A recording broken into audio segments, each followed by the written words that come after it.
الرحيم.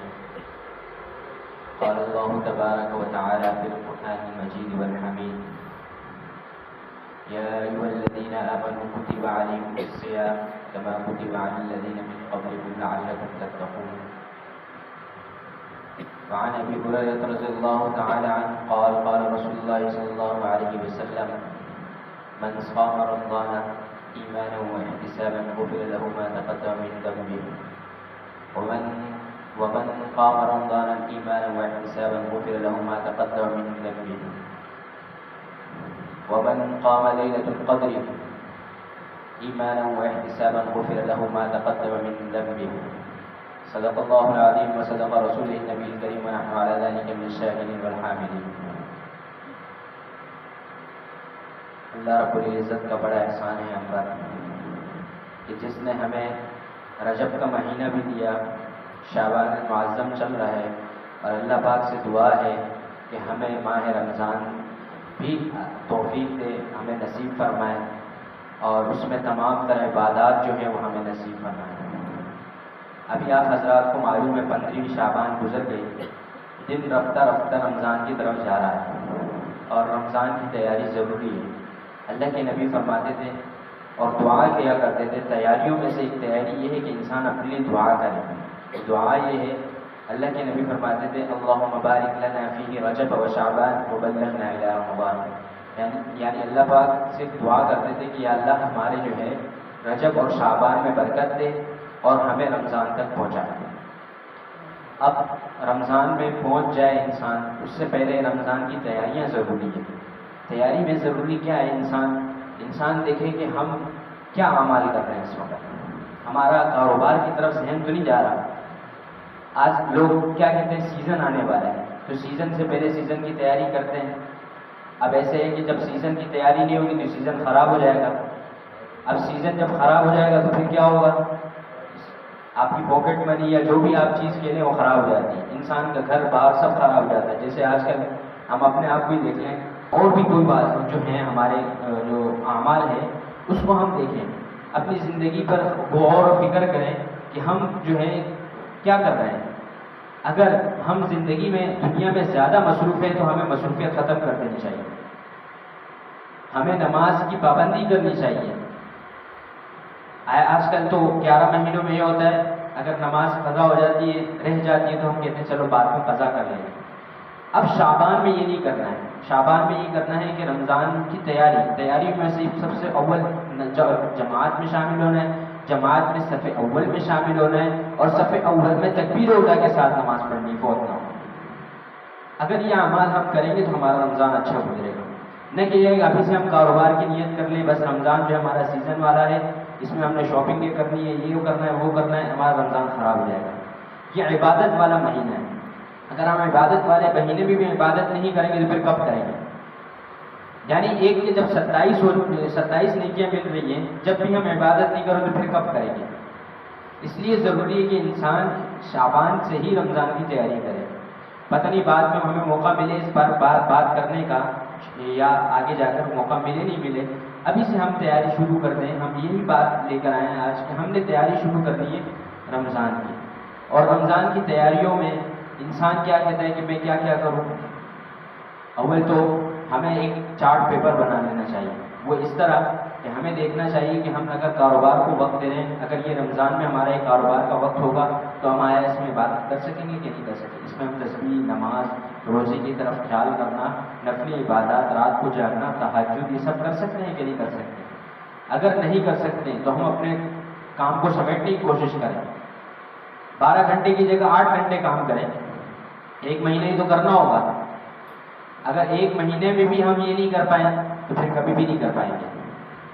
اگر صرف یہ نیت ہو کہ بھائی صبح فجر پڑھ لی، سحری کر کے فجر پڑھ لی اور سو گئے، 1 بجے اٹھ گئے، نماز مل گئی، صحیح نہیں ملی تو کاروبار پہ چلے گئے، کاروبار عصر مغرب دونوں گوائی، عصر گوائی، مغرب کو پہنچے، افطاری کا ٹائم ہو، افطاری کی، مغرب گوائی، مغرب گوانے کے بعد عشاء کا ٹائم آیا، مشکل سے عشاء پڑھی آخری صف میں جا کے، اور عشاء پڑھنے کے بعد تراویح میں بڑی مشکل سے کھڑا ہو رہا ہے بندہ، بڑی سستی کے ساتھ، قائلی کے ساتھ۔ یہ تو ہمارا شوق ہی نہیں ہوا، ہم نے تو رمضان ایسے گزار دیے جیسے کہ فضول کوئی چیز ہوئی۔ رمضان گزارنے کا مقصد کیا ہے ہمارا؟ یہی ہے کہ ہم نے عبادت کو اور مضبوط کرنا ہے.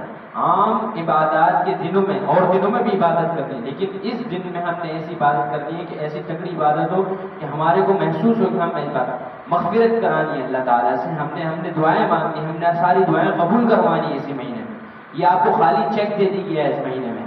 اب آپ اس کو جتنا پر کر سکتے ہو، کروڑ نیکیاں لکھوانا چاہو، 10 کروڑ 20 کروڑ ارب خرب، وہ آپ کے علم میں. خالی چیک آپ کو دے دیا گیا ہے جس پہ کچھ لکھا نہیں گیا. اگر آپ نہیں کریں گے تو آپ کا رمضان بیکار ہو جائے گا. اور سب سے دوسرا اہم کام حقوق العباد. ہمارے حقوق العباد بہت کمزور ہیں. ہمارے حقوق العباد میں لین دین میں ہم بہت کمزور ہیں. تانا کینا حسد، یہ سب چیز ہمارے اندر ہے.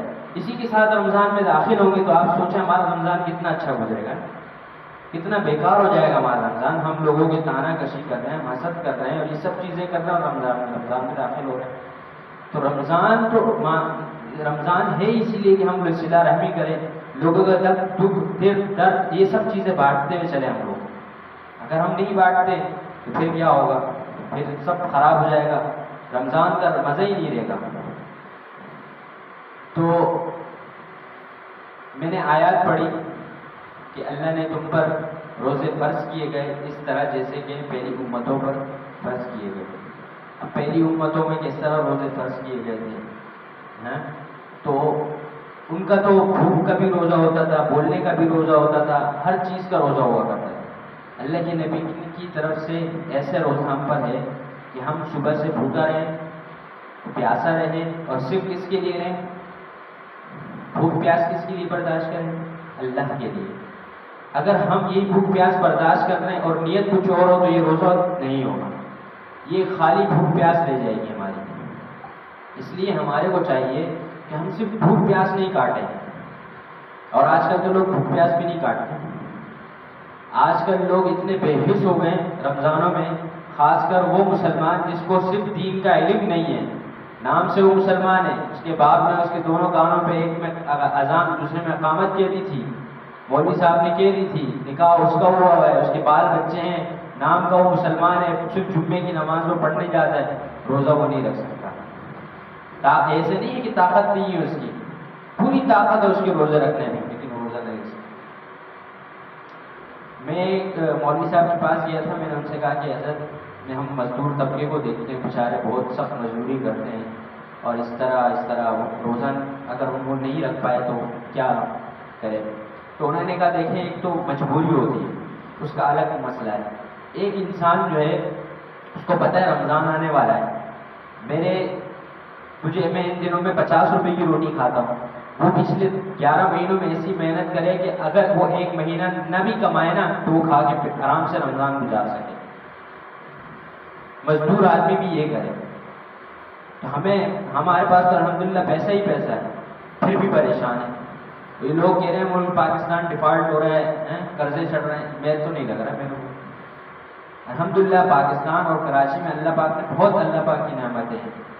ہم ویسے ہی پریشان ہوئے، اور یہ نعمتیں ہمیں نظر کیوں نہیں آتی ہیں؟ کیونکہ ہم نے اپنی نعمتوں پہ آنکھ بند کی ہوئی ہے. ہمارے کو پتہ ہی نہیں ہے کہ یہ نعمت ہے کہ نہیں ہے. ہمارے بیوی بچے سلامت ہیں، ہمیں وہ نعمت نظر نہیں آتی. ہمیں یہ نظر آتا ہے کہ پیسہ ہماری نعمت ہے. ہمارے لیے ضروری ہے کہ ہم ساری نعمتوں کو دیکھیں اور اس کو اپنے اوپر لے کر آئیں. تو سب سے ضروری بات کیا تھی آج کی ہماری؟ یہی تھی کہ بھائی رمضان شریف آ رہا ہے، رمضان کریم آ رہا ہے، اس کی تیاری کی جائے. نہ کہ اس کے لیے ہم شاپنگ مالوں میں گھومے پھریں رات پر رات، نہ کرکٹ کھیلے نہ لوڈو کھیلے. بڑی بےحسی ہو گئی ہے آج کل. نظر آتا ہے کہ رمضان آئی ہے لیکن ساری بےحسیوں کے ساتھ. بھائی رمضان کی شاپنگ کرنی ہے، عید کی شاپنگ کرنی ہے، وہ ابھی سے کر لو نا. جوتا چپل کپڑا ٹوپی جو لینا ہے وہ آپ ابھی سے لے کے رکھ لو. رمضان میں بازاروں میں پھرنے کی کیا ضرورت ہے؟ اگر افطاری لینے جانا ہے، سحری لینے جانا ہے، وہ بھی ایسے ٹائم میں جاؤ جہاں آپ کا شام میں آدھا گھنٹہ لگتا ہے، وہاں آپ صبح سویرے جاؤ، دودھ دہی لے آؤ وہ رکھ لو. 15 منٹ میں آپ کا کام ہو جائے گا. اور بے حیائی اتنی ہوتی ہے عوامی بازار میں، خاص کر کراچی میں عورتیں بے پردہ گھومتی ہیں اور ہم اس میں ماشاءاللہ شامل ہو رہے ہوتے ہیں. یہ نہیں دیکھتے کہ رمضان ہے، یہ نماز کے اوقات ہیں.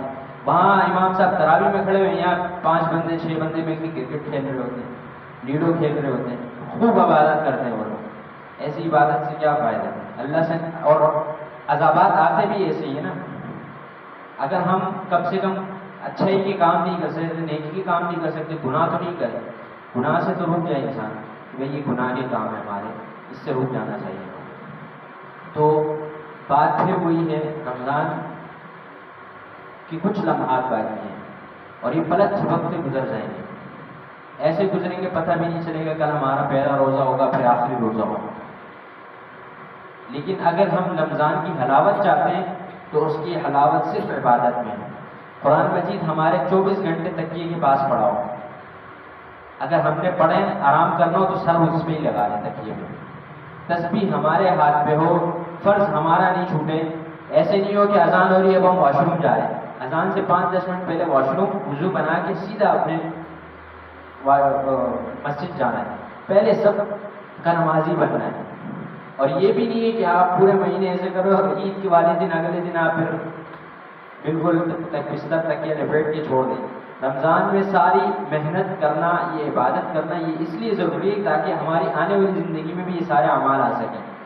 اور پتہ نہیں کیوں وہ واقعی میں یہ بات سچ ہے کہ شیطان کو ان دنوں میں قید کر لیا جاتا ہے اور اس دن چھوڑ دیا جاتا ہے. وہ پتہ نہیں کیسے شیطان ایسے حاوی ہو جاتا ہے ہمارے اچھے اعمال پر. اس کے اعمال جو ہے نا شیطان والے 11 مہینوں کے، وہ ہم رمضان میں ضرور کرتے ہیں سارے، اس کے اثرات باقی ہوتے ہیں. لیکن جو ہم نے عبادت کی ہوتی ہے 1 مہینے والی، وہ ہماری جو ہوتی ہے نا وہ پھیکی پڑ جاتی ہے اس کے سامنے. وہ جب وہ ریٹرن ہو کے آتا ہے واپس بقرعید عید پہ آتا ہے، بس ہمارے سارے جو ہمارے کھاتے کھلے ہوتے ہیں کہ وہ بند ہو جاتے ہیں. تو ایسے نہیں کرنا چاہیے ہمارے کو. ہمیں مستعد ہونا چاہیے، ہمیں وہ مسلمان بننا چاہیے جو صحابہ اکرام رضوان اللہ علیہم اجمعین کے دور میں مسلمان تھے. ہم تو مسلمان کہلانے کے لائق بھی نہیں ہیں اس وقت. اگر ہم مسلمان بننا چاہتے ہیں تو ہمیں سارے اعمال، جو جس قدم پہ ہمارے سامنے اعمال آئیں گے اسی اعمال پر ہم نے مستقیم اور قائم رہنا ہے. اگر ہم اس پر قائم نہیں رہیں گے تو پھر کیا ہوگا؟ ہماری جو آگے والی نسلیں وہ خراب ہو جائیں گی. اور مسائل کی روح سے ہے رمضان کا، پہلے جیسے مسائل رمضان شروع ہو جاتے ہیں انسان پریشان ہوتا ہے مسائل کے لحاظ سے کہ بھائی یہ میرا رمضان اس سے روزہ اس سے تو خراب نہیں ہو گیا، میرا روزہ اس سے تو خراب نہیں ہو گیا، میرا روزہ اس سے تو خراب نہیں ہو گیا، یہ والا مسئلہ ہے، یہ والا ہے، یہ والا ہے. اب اس کے لیے ضروری ہے کہ آپ کسی ایک مولوی صاحب سے جڑ جائیں، اس کا فون نمبر آپ رکھ لیں، ان سے آپ وقتاً فوقتاً جو آپ کے ذہن میں مسئلہ آتا ہے کہ بھائی میں نے کوئی چیز چکھ لی تو کیا ہو گیا، میرے منہ میں پانی اتر گیا تو کیا ہو گیا، میں مسواک کر رہا تھا تو کیا ہو گیا، آیا میں نے روزے کی رات سے نیت کی نہیں تھی. ابھی میں آپ کو سمجھاتا ہوں.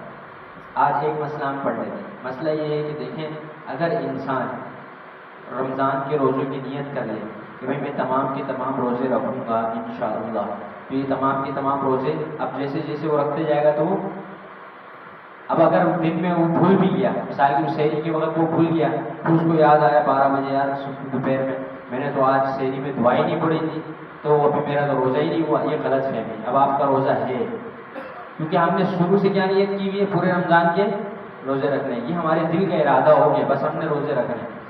اب روز آنے کے اعتبار سے انسان جیسے رات کو سحری لیا آتا ہے، دن میں یہی ارادہ ہوتا ہے نا کہ بھائی میں نے اگلا روزہ رکھنا ہے. اب یہ تو نہیں ہوتا کہ میں ڈبل روٹی لے آیا ہوں صبح میں نے وہ کھانی ہے، بلکہ وہ سحری کے لیے لے کے آیا تھا، دودھ بھی سحری کے لیے. تو یہ بھی ایک نیت سے شمار ہوتا ہے انسان کی، بھائی اب میری جو ہے جو ہے کل کا روزہ رکھنا ہے. اگر بالفرض بہت سے ایسے مسئلے مسائل آتے ہیں کہ بھائی میں نے تو رات کو نیت نہیں کی، ابھی جو ہے 8 بج رہے ہیں، اب میں کیا کروں، میں روزہ توڑ دوں، میرا تو روزہ نہیں ہوا. نہیں، ایسی بات نہیں ہے. وہاں اشرف علی تھانوی صاحب کی کتاب بہشتی زیور میں لکھا ہے انسان کو صبح جیسے فجر میں روزہ رکھتا ہے اور شام کو جیسے روزہ کھولتا ہے، اس کا ٹائم ٹیبل دیکھ لیں. اگر وہ 12 گھنٹے کا روزہ ہے تو اس کا آدھے ٹائم تک اس کی اجازت ہے کہ وہ روزے کی نیت کر سکتا ہے. آدھے ٹائم تک اس کے پاس اجازت ہے کہ وہ روزے کی نیت کر سکتا ہے. بالفرض بھول گیا یا پھر اس نے یہ سوچا کہ یار میں فرض روزہ نہیں رکھتا ہوں، پھر اس کے ذہن میں آ گیا یار بری بات ہے روزہ نہیں رکھنا، روزہ چھوڑنا بری بات ہے، وہ روزہ رکھ لینا چاہیے. اب وہ آدھے دن کے اندر اندر اس نے کچھ کھایا پیا بھی نہیں ہو، پھر بھی وہ نیت کر لے کہ میں روزہ رکھ رہا ہوں، اس کا روزہ ہو جائے گا. یہ وہ چھوٹے چھوٹے مسائل ہوتے ہیں کہ انسان بہت شک میں پڑ جاتا ہے. اکثر ایسے ہوتا ہے. ایک صاحب پچھلے دفعہ میرے پاس آئے بولتے میں مسواک کر رہا تھا، میرا اس کا ریشہ میرے حلق میں اتر گیا، میں نے روزہ توڑ دیا. میں نے کہا آپ نے کس سے پوچھا؟ آپ نے خود مفتی بن گیا دے گا تھوڑی دیر میں. میں نے کہا آپ کسی سے پوچھ لیتے نہیں ٹوٹتا ہے بھائی اس سے روزہ. تو وہ پریشان تھا بولتے یار میں نے کہا اب تو سزا بھی سخت ہے اس کی. پوچھ لیتے پھر کوئی مسئلہ ہوتا پھر آپ ہم وہ کرتے ہیں، لیکن پوچھ کے چلنا چاہیے. رمضان کے اکثر مسائل انسان چھوٹی چھوٹی باتوں سے آگے پیچھے ہو جاتا ہے. اس لیے ایک مولوی صاحب یا مفتی صاحب سے آپ کانٹیکٹ میں ہو جائیں، یہ آپ کا اہم کردار ہوگا، یہ آپ کی بڑی مہربانی ہوگی کہ اگر آپ مولوی صاحب سے جڑ جائیں. اس پر میں بھی کوشش کروں گا کہ ایک گروپ بنا دیا جائے ہمارے متعلقین کا، یا بنا ہوا بھی ہے جو، اس میں ہم روزانہ ایک مسئلہ رمضان کی تیاری کے حساب سے یا رمضان کے حوالے سے ہم یا روزوں کے حوالے سے یا قدر یا اعتکاف یا عید کے حوالے سے جیسے جیسے دن بڑھتے جائیں گے اسی حساب سے ہم موٹے موٹے مسائل اس پہ ذکر کر دیا کریں گے. تو ہمیں بھی چاہیے کہ ہم اس کو پڑھیں، اپنے نسل کو بھی بتائیں، کیونکہ ہماری نسلوں کو نہیں پتہ ہوتا روزہ کیا ہے. اس وقت ہم پر روزے فرض کیے گئے، روزے فرض ہو جاتے ہیں، بس وہ والدین بھی نہیں بتاتے ہیں، وہ خود بھی نہیں سیکھتے، اور بس پھر ان کی آگے والی جو نسل ہوتی ہے وہ جو ان کے نہ روزوں کا پتہ ہوتا ہے، نہ عید کا پتہ ہوتا ہے، نہ شب قدر کا پتہ ہے، نہ اور اعتکاف کا پتہ ہوتا ہے. اللہ پاک جو کچھ سنا اس پر عمل کرنے کی توفیق عطا فرمائے. وما علینا الا البلاغ.